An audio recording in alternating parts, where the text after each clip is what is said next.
जाए तो जाए कहाँ, रहे तो रहे कहाँ। चलो गोवा ही चल लेते हैं। हाँ, वहाँ का टेम्परेचर मॉडरेट रहता है, चलो चलते हैं। तो जैसा कि आप सभी लोगों ने देखा कि कैसे लोग वोट देना एक बोझ का कार्य समझते हैं। वो ये समझते हैं कि वोट देने से देश की तरक्की में किसी भी प्रकार का योगदान नहीं होगा। परंतु हम जिस समाज में रहते हैं वो विभिन्न विचारधाराओं का समाज है। वहाँ अलग अलग विचारों के लोग रहते हैं। कई लोग ऐसे हैं जिनका ये मानना है कि वोट देना यानी कि एक जिम्मेदारी का कार्य है और वोट देने के माध्यम से ही वो अपने देश, अपने समाज और अपनी परिस्थितियों को बदल सकते हैं।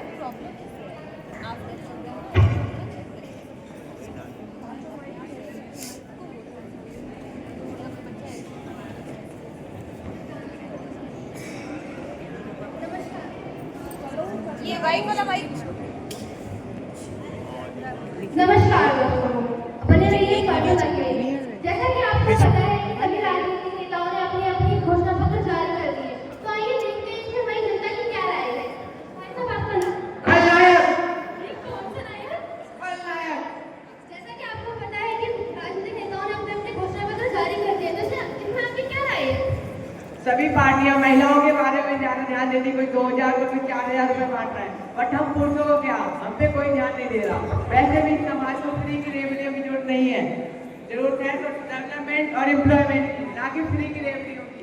मेरा ये सब देख के तो मन ही नहीं करता कि मैं वोट देने जाऊं, पर वोट देना हमारा एक कर्तव्य है और इस समाज के लिए और इसके भविष्य के लिए एक अच्छी सरकार का चयन करना भी हमारा कर्तव्य है, तो वोट देने जरूर जाएं। ठीक है। भाई साहब, आपका नाम? ये लाइव है। जी हाँ, ये लाइव है। एक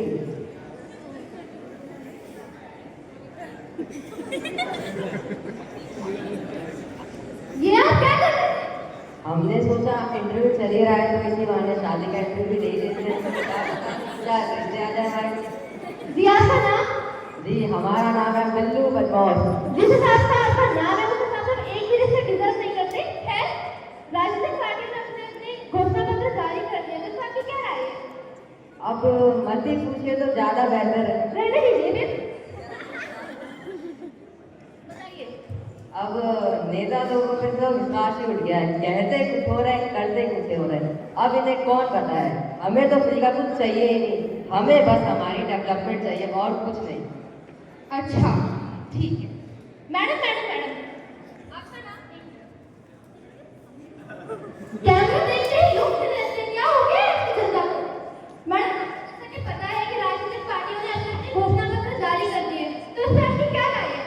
देखिए, मेरी तो ये राय है कि अब आप देख रहे हैं कि सरकार लोग ऐसे 5000 कोई 6000 कोई 7000 की स्कीमें बांट रहे हैं। मैं तो उसी को वोट करूंगी जो सबसे ज्यादा पैसा देगा, क्योंकि मुफ्त का पैसा किसको अच्छा नहीं लगता।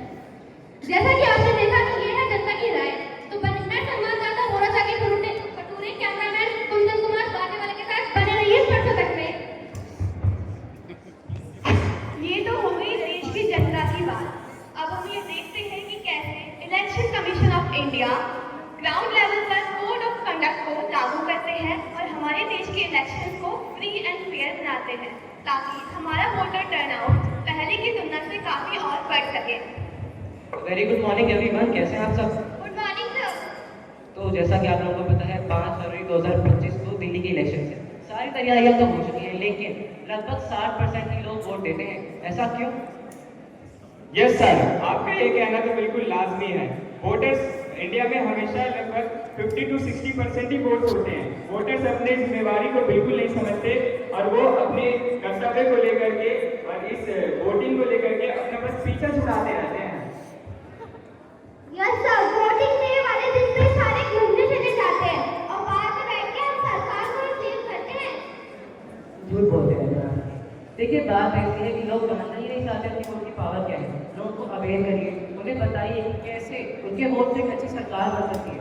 उनके वोट का महत्व उन्हें पता होना चाहिए। ब्रॉडकास्टिंग करिए, पर्चे लगाइए, लोगों को बताइए कि वो क्या सकते हैं उनके एक वोट से। तो जैसा कि आपने इलेक्शन कमीशन ऑफ इंडिया की मीटिंग में देखा कि वोटर्स टर्नआउट लगभग 60% के आसपास ही है, परंतु भारत जो कि विश्व की सबसे बड़ी लोकतंत्र है, ये जरूरी है कि यहाँ की जनता अपने अधिकारों के बारे में जागरूक हो। अब हम वोटिंग डे में चलते हैं और देखते हैं कि कैसे ECI जागरूक हुए हैं वो अपने अधिकारों का सही प्रकार से इस्तेमाल कर रहे हैं और एक दूसरे को प्रेरित कर रहे हैं कि वो वोट देने जाए।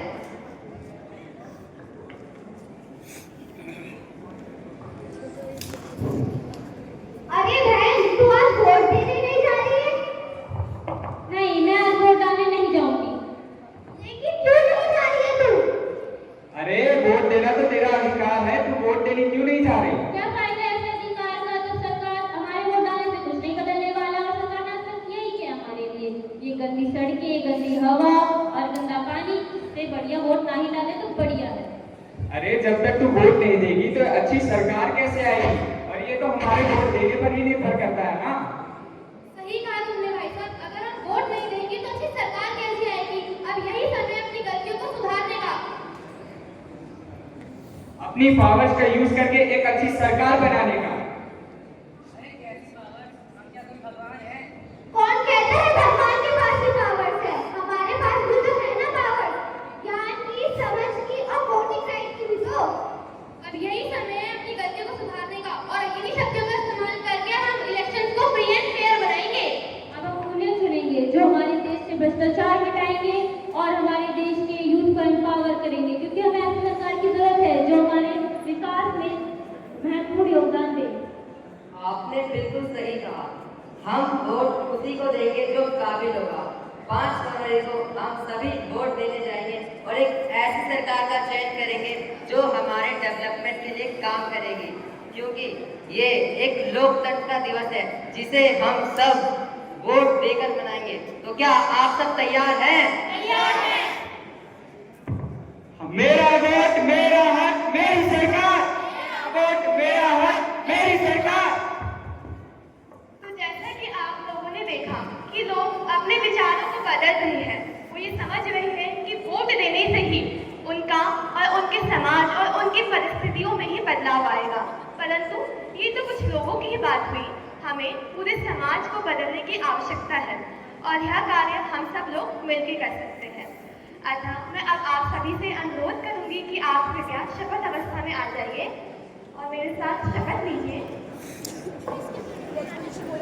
पीछे Everyone, please, flag position.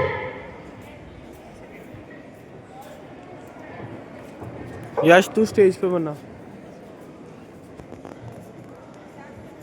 हम भारत के नागरिक लोकतंत्र में अपनी पूर्ण आस्था रखते हुए यश यह शपथ लेते हैं कि हम अपने देश की लोकतांत्रिक परंपराओं की मर्यादा को बनाए रखेंगे तथा स्वतंत्र, निष्पक्ष एवं शांतिपूर्ण निर्वाचन की गरिमा को अक्षुण्ण रखते हुए निर्भीक होकर धर्म, वर्ग, जाति, समुदाय, भाषा अथवा अन्य किसी भी प्रलोभन से